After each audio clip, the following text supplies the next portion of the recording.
This is 8th grade, Module 4, Lesson 28. Topic, elimination. Here's something to think about first.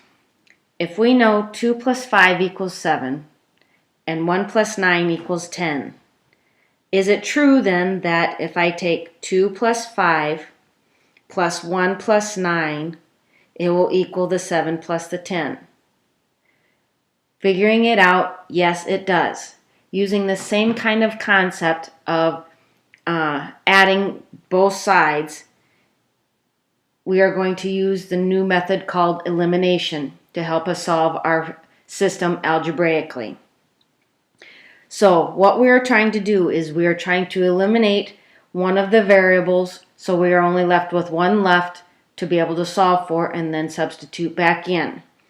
In this idea, taking this side of this system and adding them up, and I'm going to just go up and down method. If I take 6x plus 2x, which are common terms, I would end up at 8x. If I take negative 5y plus 5y, I end up at 0, therefore eliminating one of my variables so I can solve for a single variable. If I add 21 plus negative 5, I end up at 16. Again, now I am left with just one variable to be able to solve. I end up at 8x equals 16. Divide both sides by 8. Using the identity, I am left with x equals 2. Now I may substitute my x back up into one of the equations to solve for y. I will choose the second one.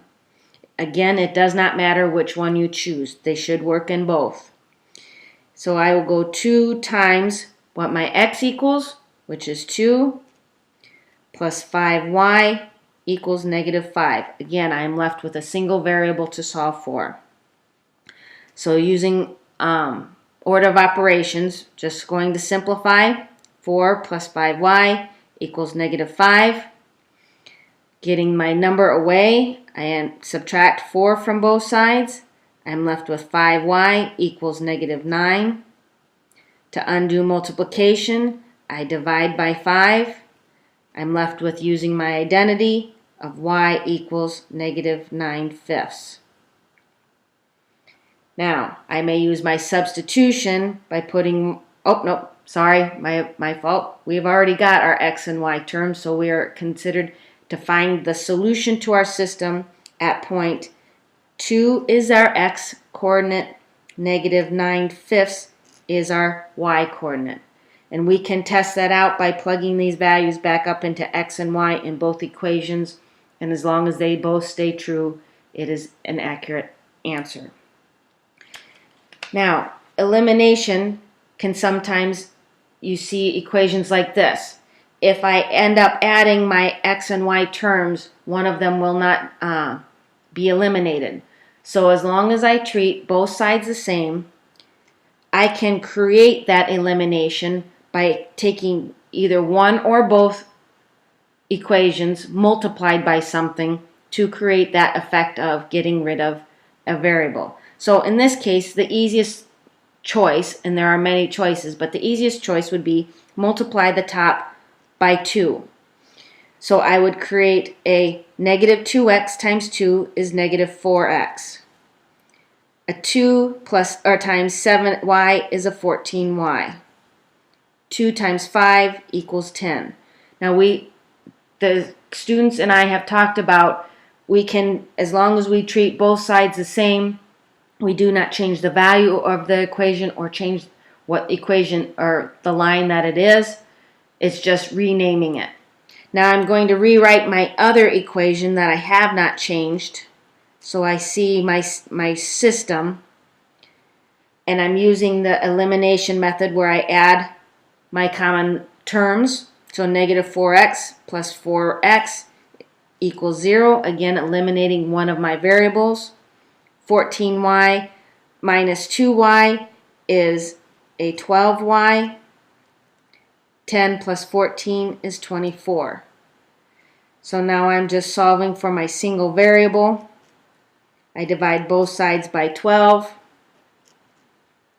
My identity lets my y turn out by itself. 24 divided by 12 is 2. Now again, I use my substitution. I can put it in any of these equations. This one's the same as this one. This one is the same as this one. It does not matter. It is just a choice. Again, I will choose this one just because they are easier numbers to work with. So I have negative 2x plus 7 times my y, which I have just found out is 2, equals 5. Simplifying, I have negative 2x plus 14 equals 5. Subtract 14 from both sides. I'm left with negative 2x equals negative 9. Dividing both sides by negative 2. My identity again allows my x to come out. Negative 9 divided by negative 2 is a positive 9/2. So now I have my solution to my system. My x term is 9/2.